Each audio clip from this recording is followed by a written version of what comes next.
So welcome back to Third Age Reforged and to another preview of the new patch, and once again we're going to be continuing with what's probably going to be a couple more of these pitch battle showcases, a little bit more mechanically focused and a little bit different to what we've usually done, but this was once upon a time a bit of a fixture on the channel, so it makes a little bit of sense to start bringing it back a little bit in prep for the new patch, especially given some of the restrictions that are still kind of affecting the channel, in which I of course went over in one of the recent channel updates, so go back and watch that if some of those restrictions are lifted now, but there is still the factor of the only replays really coming out from now until presumably the patch releases or until another sort of close to release showpiece gets released.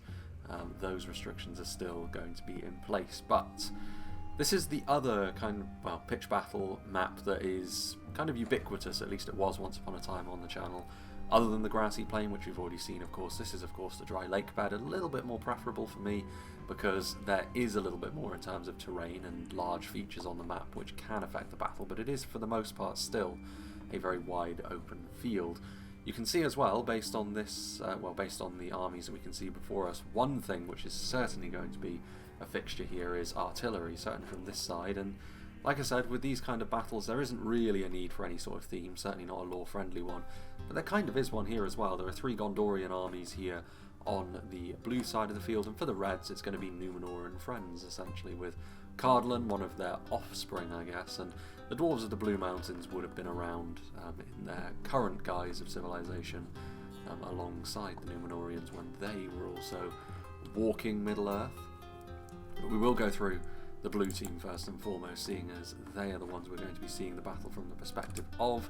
Thunderous Fox playing as one of the Gondorian armies. We've got some Athelian Rangers here, a little bit bulkier, so they and the Wardens of Minas Ithil have essentially been combined into a singular unit. Some units, this is a necessity with some of them because the roster limit is rapidly being approached, and if they want full well-rounded factions to be added into the game, some factions are going to have to make way with at least one or two of their offerings, especially the bigger factions like Gondor hogging many of the unit slots. But to be fair, with the way that Rangers have been rebalanced anyway, there was no real need to have the Wardens of Minas Ithil being the armour-piercing archer along with the body-piercing of the standard Rangers. Now we just have the very high base damage of the regular Rangers, a little bit bulkier perhaps than many of the Ranger brethren from other factions. Gondor, of course, we can see, well actually we can't see in some of these units, they do have access so those cheap armour upgrades still. It means they can field a pretty well-rounded central infantry force for a relatively small amount of money considering the level of survivability that you get from them, although Thunderous Fox has elected to forego the armour upgrades on his regular Gondor infantry. Still, 203 per unit does mean that they are fairly numerous. Across the way are Cardolan on this side of the field, so it'll be interesting to see how Gondor's infantry stacks up against them. We've got the Fountain Guard, a little bit more aggressive with their stance in this version of the game, of course, but still one of the pillars of high-tier Gondorian quality. Polearms and spears of all types are Gondor's weapon of choice, really, when it comes to their infantry force, and the Fountain Guard are one of the pinnacles of that. The Guards of Osgiliath at the centre of things as well, a unit of pikes which can help tie the line together nicely, as we saw in the last battle replay in the hands of Arthedain. A little bit more expensive for Gondor to do so, but of course it does mean a little bit of extra quality here and there as well. Over here on the flank, going to be trying to move around with a little bit more of a high damage, heavy hitting kind of unit. Axemen of Lasarnak, of course, big armour piercing damage on the end of these big axemen, and colliding into the side of the Cardolan lines is going to unsettle them a little bit, I'm sure, as well. Two units of the Trebuchet, and this is a bit of a fixture of the Gondorian armies. Pretty much they are going to live and die based on how well their artillery can perform, and artillery has been fairly popular throughout the testing process because of various things, really. A lot of the rebalancing, of course, does affect one another, but the crews themselves being a little bit more useful means you're not losing a huge amount if the artillery doesn't perform to specifications. I mean, standard Gondor spears are still certainly not worth the outlay for a trebuchet, which is very expensive, but it's less of a problem than it was before, where sometimes the difference in terms of quality there would be enough to lose you the battle on its own. But the trebuchet itself is also pretty impressive these days, so we'll see how it does. More Axemen of Lasarnak. Cavalry we saw a big factor in the last battle as well, which is more commonplace on these pitch battles, of course, which we don't get to see a great deal of In siege battles, certainly not very aggressive cavalry units like the Pinneth Galen cavalry here. Very much about charging into the enemy and delivering that charge damage and getting out quickly. We'll see if they're able to do that here. The Lords of Gondor is the highest tier of cavalry that Gondor have. As with most very high-end Gondor units, their survivability is of course going to be paramount. Fantastic armour, good shield value. We'll see how they do against other really high-end cavalry units. That was always their problem in the past, but when you combine them with the Pinneth Galens here, they do have a numerous and very robust cavalry force, if nothing else. More axemen as well. Interesting force this. Again, they've gone for the central line of combined pikes and regular infantry, and then the rest of it is built around that, but the line is smaller than we saw in the last battle replay. Then we have Sprints. We saw him last time, performed very well as Arthedain actually. Gondor are not too dissimilar, more infantry focused certainly you would say, less manoeuvrable perhaps, but when it comes to digging in they do have more tools I would think than their brethren from the north. Citadel Guard of course, javelins, and still very very strong in melee as well as a unit of really high-end defensive spears. Good for having on the flank really, because they can be aggressive if need be with their javelins, but they can also hold things down with their spears. Going much more in for the javelins here with Pelagia Marines also on the front. Interesting to see how they perform. I mean, perhaps they do intend to be aggressive once again, which is interesting, being very aggressive with a big artillery presence, and they're already going to be firing, of course. A very, very similar main line, although here we can see the fully upgraded Gondor infantry. Instead of just the chainmail and tabards, we have the full plate mail, and yeah, that makes the Gondorian front line much more resilient, which they will need in all fairness against Numenor. Their quality war against Numenor is not something Gondor can really win, not without making good use of combined arms like with pikes and artillery and javelins to be fair, so they are well stocked for the various weapon types they will need against Numenor, but it's still a dangerous foe to fight. Numbers of course is one way you can do that as well, though Fountain Guard is certainly not a unit which really prioritises numbers, definitely quality centric. Once again we have the two trebuchets with their spears, and at the back we have the Vanguard of King Elisar restored to the game in one of the rare instances of a unit being added back in, not being spared for making room for other rosters, but two-handed sword unit, very very powerful. As with most Gondor units of course they do have a little bit of a slant towards armour as a focus, not too dissimilar to the Numenorians across from them. Interesting to see how they get on with them, if indeed they are the ones they end up fighting off against. And Citadel Guard and Fountain Guard on the flanks once again.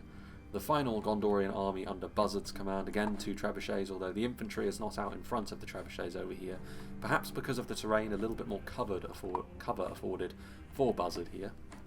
And also the front line is constructed slightly differently. Once again we have the fully upgraded Gondor infantry, once again we have the Fountain Guard, but without the pikes blanketed across the entirety of the line, instead only partially, but it may just be because there's too much in terms of surface area to cover.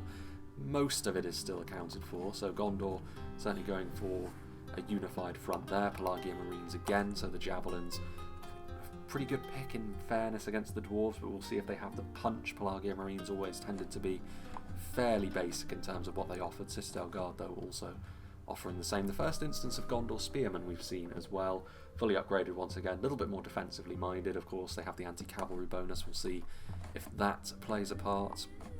More Spearmen back here, and more Pinneth Galens and more Lords of Gondor as well. So the cavalry on both of the flanking armies, more artillery, and perhaps a little bit more in terms of high quality infantry in the middle, so that makes sense, and that also smacks of something that was decided ahead of time. So we'll see if that pays off. Meanwhile, we have Ike Leet, who's going to be playing as the Dwarves of the Blue Mountains, and to be fair, it'll be interesting to see how they get on against the Gondorians. I feel as though Gondor are going to be at least slightly aggressive, so perhaps these archers won't be able to have a bit of a slugfest with Gondor in the way that maybe he was expecting, because of course the Dwarves of the Blue Mountains, in terms of skirmishing and heavy archers, certainly the most well equipped of the dwarves, and the marksmen of Thorin's Halls central to that effort. They of course also have their own cavalry. We have the Durin's Warborn, the very best of their cav as well. Gondor have more in terms of numbers though, but in terms of how hefty the charge values on this Dwarven cavalry tend to be, Gondor do need to be very careful if they aren't able to gain an advantage overall across the field before that starts to happen. Warriors of the Blue Mountains, regular Dwarven units, of course, often tend to be very dependable for their tier, and you would back them, even with their lower numbers, you would still back them against regular Gondorians. The armour upgrade will help Gondor, though, and that combined arms front line they have is one of the ways in which they will definitely be approaching the battle as well. If they can keep them together, which they did in the last battle as Arthedain, we shall see if the same results apply. More quality for the red team this time around, though. Spearguard of Thorin's Halls, heavy spears. We also have the first instance of the Frostling Thrower, which is another artillery piece. Unique artillery pieces are a little bit more commonplace now, of course, using the same model that the Ribolt used in Standard Medieval. This will be an interesting moment to see if it can perform well. Guardians of the Blue Mountains as well. And then back here we have 2 units of very high-end infantry. The Juggernauts have performed very well actually in the siege battles we've seen the Blue Mountains take part in before. The High Thanes, of course, a very high-end javelin as well. It's a little bit of a mishmash though. They've got plenty of individual units of big quality, and 3 units of Wardens is a good amount of infantry as well, but we'll see. I think unity is going to be one of the themes of this battle. We have the Lords of Anadune, Javelin Cavalry, very high-end Javelin Cavalry for Numenor as well, Tommy playing as them.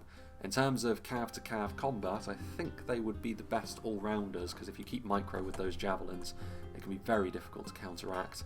More aggressive cavalry as well in the shape of the Numenorian Vanguard, so Numenor not allowing Gondor to have it all their own way when it comes to fielding numerous units of cav. Belagair archers, with footmen just in behind, the first line made up of the most basic of Numenor's units, and the archers will start firing into Gondor. Not a huge amount of damage will be done to the front of many of the more armoured units, however. A few units of Numenorian cohorts also. I mean, this is where Numenor's quality should really start to come into play. Of course, again, less numerous than the forces across from them, but big quality discrepancy still between the Numenorian cohort and the Gondor infantry. That numbers increase for the Gondorians has certainly helped that class of unit become more useful for them generally. But the quality here, if Numenor can keep their army together, will be difficult to break down. The Naran Aru Sentinels also offering a stronger pike than anything Gondor can field, as well as being shielded from the front. Another trebuchet here, trebuchet of Numenor. So the crew is going to be a little bit more adept for the Numenorians, but only 1 trebuchet. I mean, that artillery that Gondor have is going to be a frightening thing for Numenor to have to deal with. Steel bows, more Numenorian Vanguard and Belagair footmen. It'll be interesting to see how the red team react to the artillery barrage and presumably a swift infantry advance. Not least how Cardolan do. Smeagol has a beard playing as them. Cardolan men-at-arms much more similar in terms of their basic infantry makeup to the Gondorians across from them, in the sense they're a little bit more numerous than the Blue Mountains and Numenor tend to be. Cardolan men-at-arms dependable enough though. They don't have access to the same level of armour upgrades that the Gondorians do, but they do come with a good level of armour right from the start. We have the redesigned Hearthguard of Amon Sul. They don't quite stand out in the same way they used to. I really like the redesign of these guys as well. You can see they actually fit right in with the Numenorians they're fighting alongside today, so definitely the biggest legacy of old Numenor that Cardolan still have, really. Very tanky archer though still. In terms of the kind of thing that you're going to get from them, still very much the same sort of thing from them in terms of being a really tanky high-end archer, but on their own, we'll see how well they can do against the Thelian Rangers. Tharbad Tollkeepers, basic units of spears, of course, guarding the flank. Morale will be interesting there. The Gatekeepers have also been redesigned, again, to make them not stand out quite so much in terms of being just a sort of standard real-world medieval unit. Once again, that legacy of old Numenor coming into play here. Crossbows, of course, can be very dangerous. In a siege, you can be more sure of using all their ammo. In a pitch battle, though, where things are going to be over a little bit more quickly, in one way it means you can be less picky with your crossbow bolts, but it also means you're going to have to not be quite so cautious with them. We'll see. Tharbad sharpshooters can also pull out those maces. In melee, Tharbad warhammers, we've seen them before, of course, with their new model when they have an upgrade. Very, very dangerous to the Gondorians, actually, with the armour piercing they have at their disposal. Another Numenor-inspired redesign, the green-clad Wardens of Tir Gorthad. Very strong unit of individual pikes, of course, but the numbers of Gondorian units here in terms of class of units is a little bit more unified, perhaps, whereas they've got more variety, the red team. And then some Tharbad riders here at the back. A very aggressive unit of cavalry, of course, off the charge. and they're also going to be joined by the Dunedain captains here on horseback.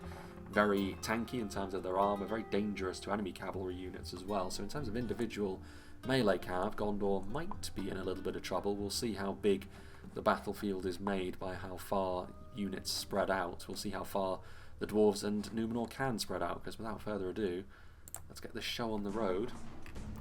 Early on, of course, it's going to be the trebuchet that makes the most impact. I feel like the dry lake bed, despite being in the middle of the desert, it rains quite a lot for the battle replays we've seen on it. Now, of course, the trebuchet immediately starting to fight a little bit of a bouncing projectile effect now. That does, of course, mean that if you target units right at the front, it can still bounce into units in behind. It was a feature that was, I think, completely unique to the Dragon's Breath Cannon of Rune before. You can see here, though, that Numenor are the ones that are being targeted down initially, and they are going straight for the enemy artillery in terms of trying to snipe it out. Now, at these ranges, even with regular projectiles, there's no guarantee that the trebuchet will be able to snipe out enemy arty. It's more of a factor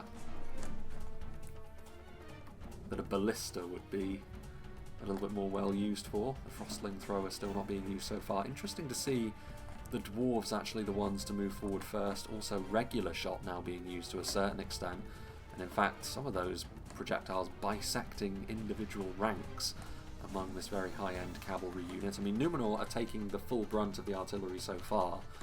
Bad news really for the red team, because of course Numenor are a smaller army by design, so any hit that lands is going to be worth more than it would if this were the other way round.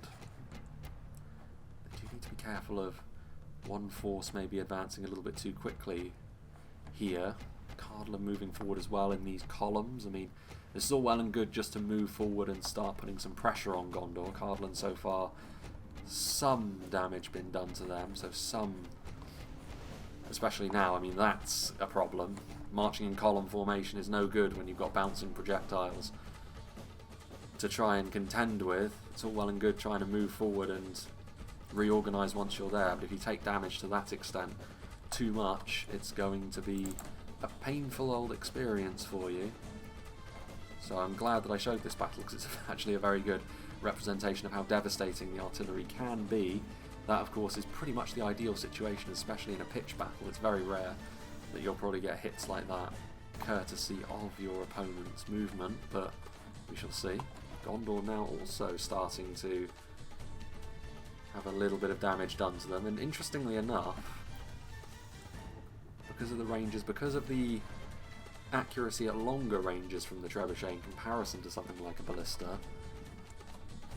I think we are seeing people prioritise the infantry really, and you can see now Cardolan reorganising themselves once again into the long lines. I mean, as much as that was a damaging passage of play for Cardolan to have to weather, at least they do have the numbers to be able to do so, and most of it was, I think, regular men-at-arms units, so not horrible, although we did see a little bit of damage done to these Greenway footmen as well, which we actually missed in the composition phase, shame on me. Basic pikes could yet prove to be very important for the red team if this continues. I mean, we can see here Dwarves of the Blue Mountains are moving forwards. I mean, this trebuchet is surely going to open up on them as soon as they crest over this terrain here. I mean, the one really prominent bit of terrain is taking centre stage here in this battle already.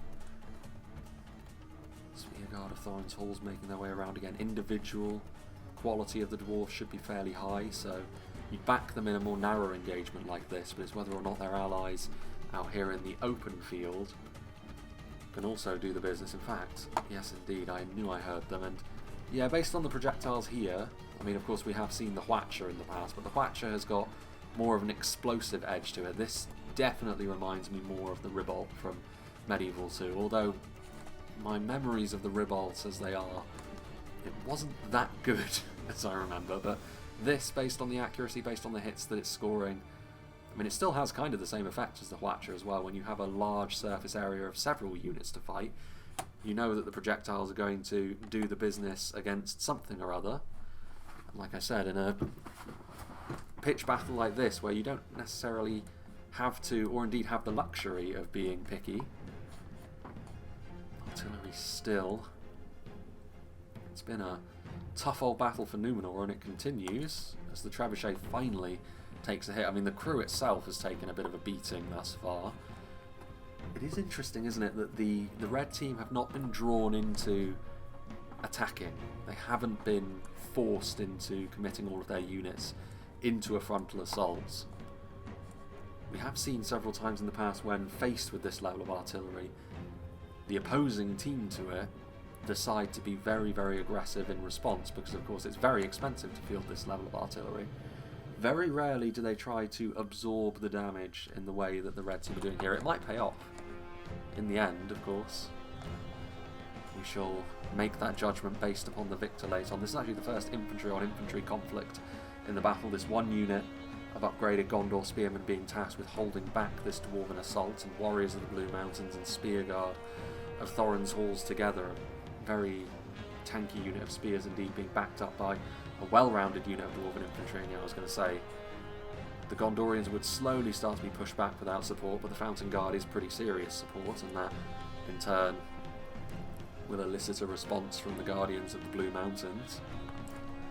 Just based on the mini-map alone, we can tell that still the red team content to wait for now. Over yonder, Frostling Thrower being held in reserve again for the moment. Artillery streaking over in the distance. Does always look quite striking with the arc of fire of trebuchets. Did that hit? It did. Banking the shot. Getting a good hit there into the Pelagia Marines. So in all fairness to the red team, as much as they've got significantly less in the way of artillery, it has still been useful. It has still been scoring hits. And it's of course less imperative to their chances of winning that their artillery does do the business. Like Gondor are pretty much entirely reliant on their artillery getting really good value for money. Otherwise it's an awful lot of money down the drain. Guardians of the Blue Mountains arcing their shots, Citadel Guard doing the same. Citadel Guard probably more important to the Gondorian efforts than vice versa. Balance of forces even for the moment. Although I would actually expect the Gondorians to start to ease ahead because of the quality over there. Flaming arrows being used on the trebuchet, I mean, I don't think that's necessarily the best use of their time. Just because if you were going to do this, you want to be trying to do it as early as you possibly can. It's already been a fair chunk of time into the battle at this point, and that means plenty of ammunition has already been expended. Interesting to see Gondor now take the aggressive stance. Marksmen of Thorin's Halls a little bit too far away from their support. Of course, they're perfectly capable of looking after themselves in melee, but they won't be able to shoot while they're being harangued by these Gondor infantrymen who have crested over the hill now. What sort of infantry do the Blue Mountains have to work with over here? Nothing is the answer, and that may prove to be a bit of a problem for the Blue Mountains. Numenor coming forward to help, but the Pinnathgalen cavalry going after the exposed Frostling Thrower. Admittedly, Wardens of Thorin's Halls, no slouches in melee. They do have some Spearguard arriving now. The Durin's Warborn as well means that any units of swordsmen that are leading the way will want to get out of the way of those charging boars fairly fast. Opportunity to go on the counter-attack here. I mean, Gondor now almost look to be completely pulling back there, and I mean there are high-tier cavalry units in fairly close proximity to them. The pikes give them some level of shielding to that, but no such luck against the javelins from the Numenorian lords. And the regular Gondor infantry far away from their own lines. Durin's Warborn maybe getting a little bit greedy there. Lords of Gondor slamming the door shut along with the Pinnathgalen cavalry now.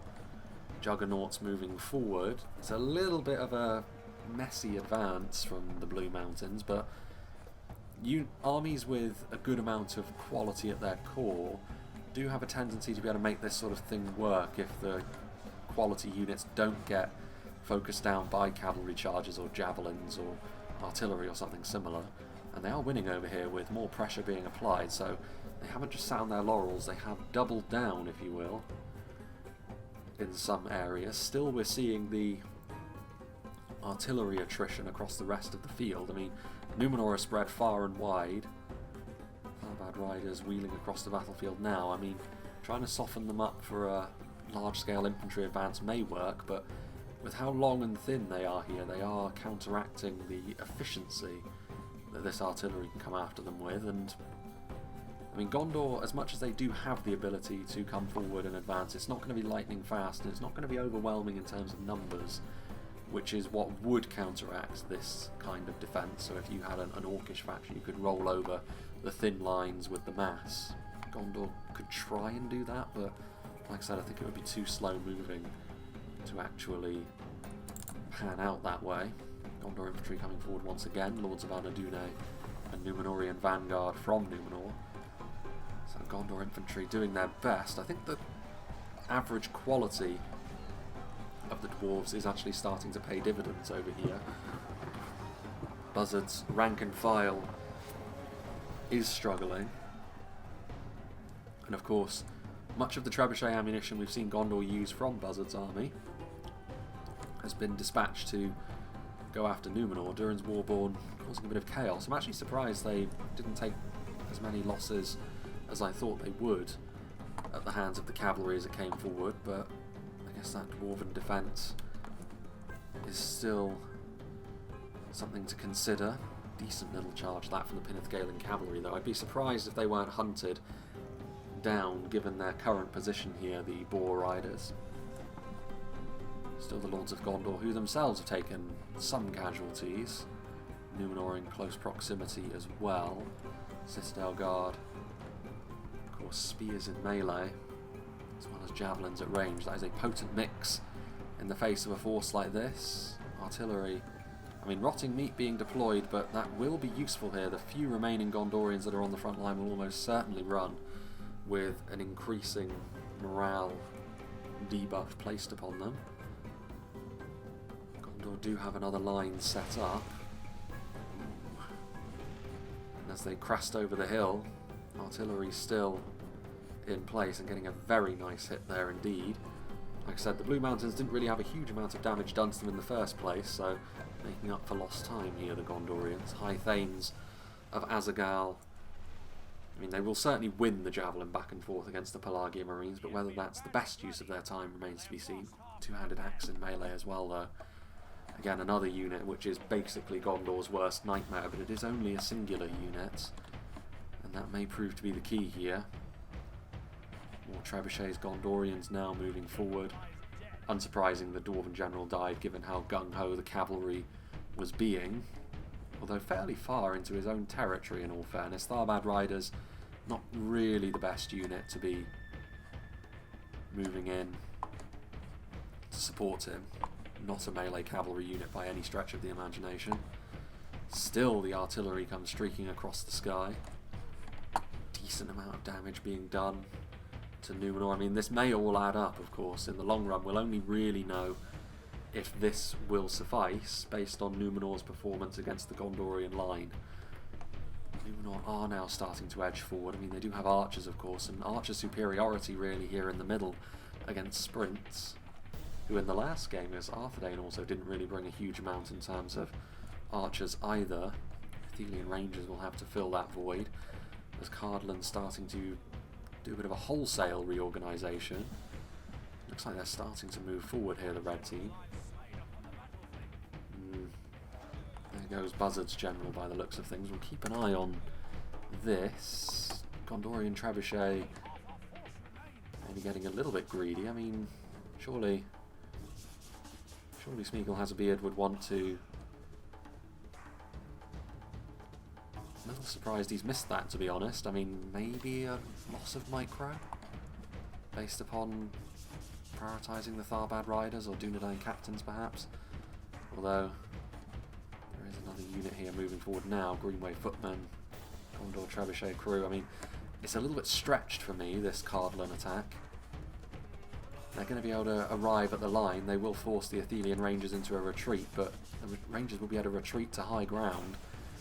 And this is a well prepared Gondorian front line. I mean, Fountain Guard and Guards of Osgiliath, and just the extra heft of the Gondor infantry in there as well. Cardolan will need everything they have, and they will need crossbow support if they are to crack this nut. Will that suffice? Still projectiles being flung. Cardolan do have crossbows of their own.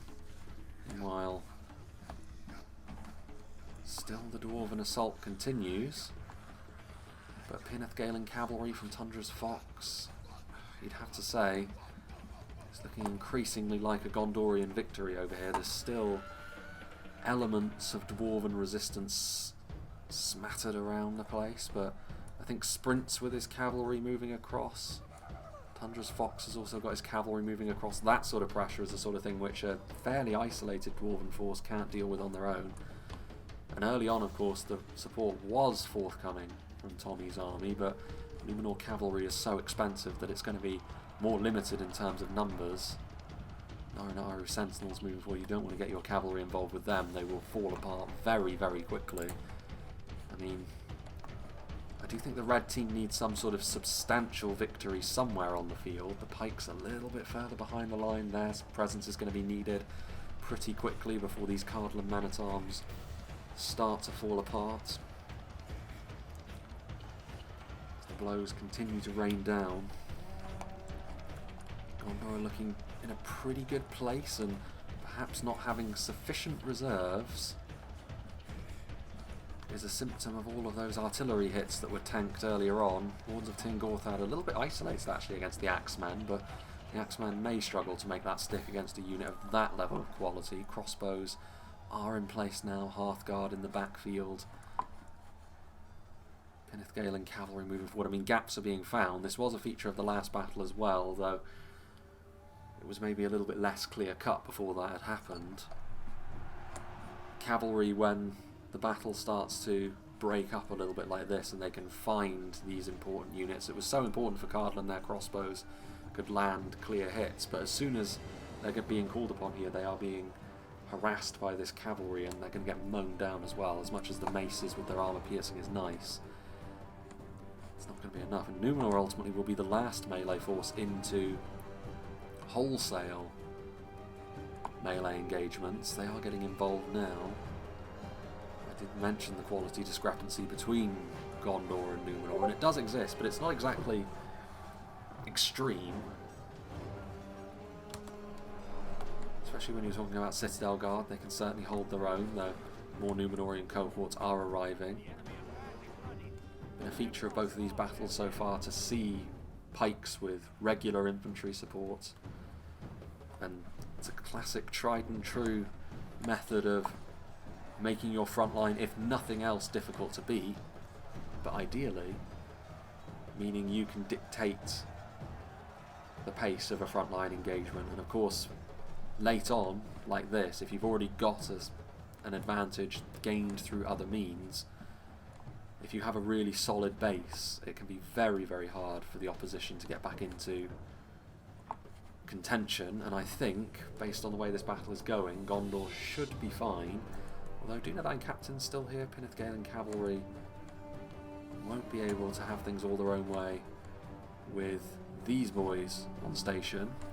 Pinethgalen's continuing to move forward. I mean, they have the momentum now, the wind in their sails. They may as well give it a go of just trying to crush Cardolan. And I mean, I think the rest of their force, the infantry front line, starting to see a bit of routing from them. Cardolan's front line can be really, really efficient. I think they needed that support though. And ultimately, it wasn't forthcoming. I think the Gondorian game plan here has been pretty solid once again. Still artillery streaking across the sky in the background as well. That choice has definitely paid off. Trebuchet crew trying to surround the Wards of Tingorthad, but they will fight their way out of this yet. Some Tharbad Warhammers in close proximity as well. Admittedly, the Axemen of Lasarnak are already mostly killed at this point, but the Wards of Tingorthad have held up well under pressure. Not an ideal situation for them, but they've done well, as you'd expect for a unit like this. And even here in the middle, where Numenor's quality, surely it would have been the hope of Tommy that would have been a real factor, but even here with the vanguard of King Elisar, the numbers and the organisation of the Gondorians here in the middle, and what little remains of the backfield resistance, I think this battle has become a bit of a foregone conclusion, but we shall watch till the end. Belagire archers now also being pushed. Further afield we have Numenorian steel bows still. I think as well, Wands of Thorin's Hall's still alive. I mean, I guess technically the dwarves won over here, but it's not going to be with enough forces, I don't think. I mean, the High Thanes are a very strong unit, and they've quietly had a very impressive showing. Farazon falls. Actually, it's a halberd, isn't it? Not a two-handed axe. Not too dissimilar to the gatekeepers across the way. Yeah, they've quietly had an impressive game, but as a singular unit, that isn't going to be enough to reverse the fortunes of the bigger picture, I don't think. And the rank and file have definitely played their part once again. Saw in the last battle maybe a little bit too much quality gone for. In Mordor's case, I think on this occasion it may have been more of a... It wasn't just that. I don't think based on the compositions alone it was necessarily going to be impossible for the red team to win, but I think they needed to be maybe a little bit more aggressive. The dwarves had a little bit more cover on their side, but you could say that's to an extent what they would have wanted. Trebuchet crews drawing them into pikes that they can't then break through, and rangers and javelins to do damage, and the trebuchets are still in behind the infantry of course, but I'm not certain that simply sitting back and allowing all that damage to be taken was the call. But I guess it is an explanation of why, generally speaking, there are artillery caps, although I think it is generally artillery caps of 2 per army, so that is the bleeding maximum of what artillery could be, I suppose, based on common etiquette. Goes Cardolan's general. But I guess you've got to be prepared to deal with this sort of thing. Dunedain captains wheeling off. Axeman of Lasarnak still very much alive. I think that's probably Cardolan. Actually, no. Hearthguard of Amon-Sul still fighting, back to back. Heavy spears in melee, of course, which means they've got a good amount of resilience, but not the damage to be able to fight their way to a retreat in this battle, I think. I think they will be slain to the last man. And I think, so I guess that's Numenor here in the middle, considering they were the last ones into the melee fight, but they were also the ones that took, I think, by far the biggest beating at the hands of the artillery, or the most consistent beating, I suppose. Individual hits, maybe you would say Cardolan, but the dwarves stacking up what very little remains of them. Cardolan still far flung. We haven't really seen the Rangers get involved as a ranged unit in this battle. They've been just sort of joining in the late game blitzkrieg that we've seen across the desert. 9 captains. Hard to judge how powerful they were as a melee cavalry unit against the heavy-hitting Gondorian lancers. Just because by the time they were getting involved, things were already looking pretty bleak for the boys in green. And teal, I guess. Well, and purple. But I think the Hearthguard of Amon-Sul have already been dealt with. Indeed they have. And it's looking like the gatekeepers will be the last ones, although they do rout as well. I don't think Cardolan have got any locked morale units, actually. The Dunedain, of course, made of sterner stuff, and they will stick around for longer, but locked morale is a bit of a rarity. High Thanes fighting for pride only at this point. Pretty well won victory once again. And the reasons are not dissimilar to how Arthedain went about it last time. More of an artillery focus this time, of course, but I think generally good organisation is what certainly helps the blue team here. Different reasons for the red team's defeat, though, I think. Already mentioned how maybe some extra aggression early would have helped, but again, Gondor had some good answers to that as well, and that would have come down to general interplay between the factions and micro, and we can never speak for that really.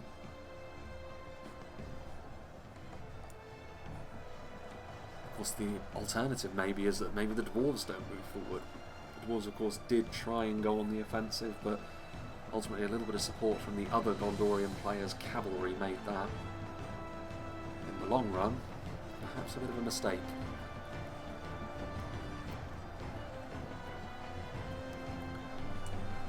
Because the High Thanes are in any rush to perish. There's the Thorin's Halls, the Trebuchet being remounted here. So still some marksmen pulling out their short swords, being sideswiped a little bit by those guards of Osgiliath. Pikes on the march.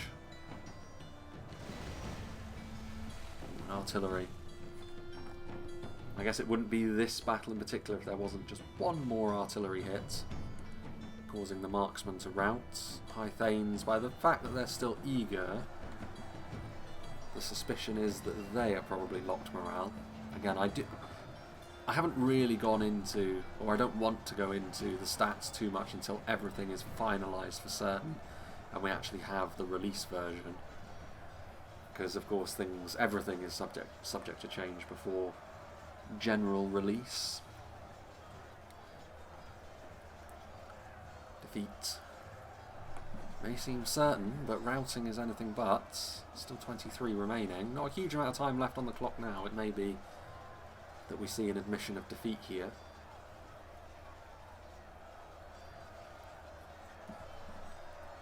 As the pikes come in for a little bit of pokey pokey. And there we go. Surrounding the melee defense capitulates. Especially for a polearm unit, that can be crushing. I mean, to be fair, the Gondor Cavalry has taken its... Casualties have taken their toll on those units, but they were an important part of the victory, and yeah, combined arms, many types of units, artillery the focus, but everything was utilised by the Gondorians, and that's key.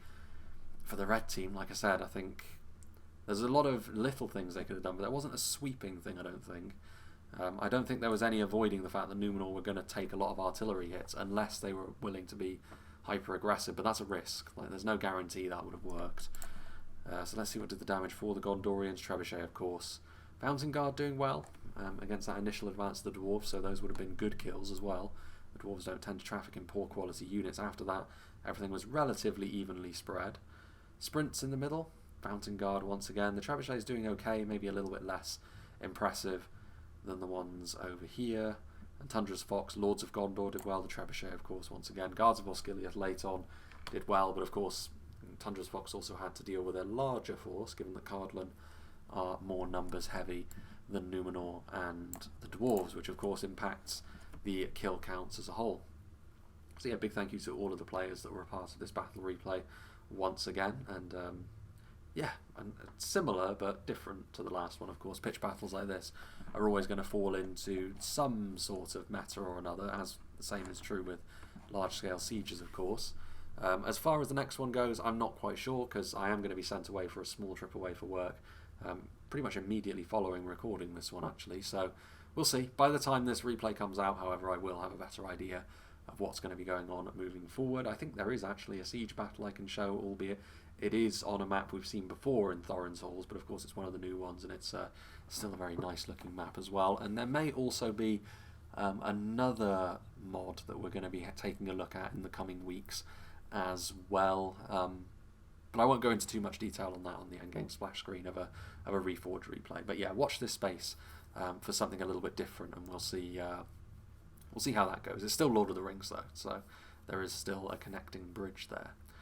So yeah, big thanks to all the players once again. Hope you enjoyed this, and I hope you'll join me for whatever is next.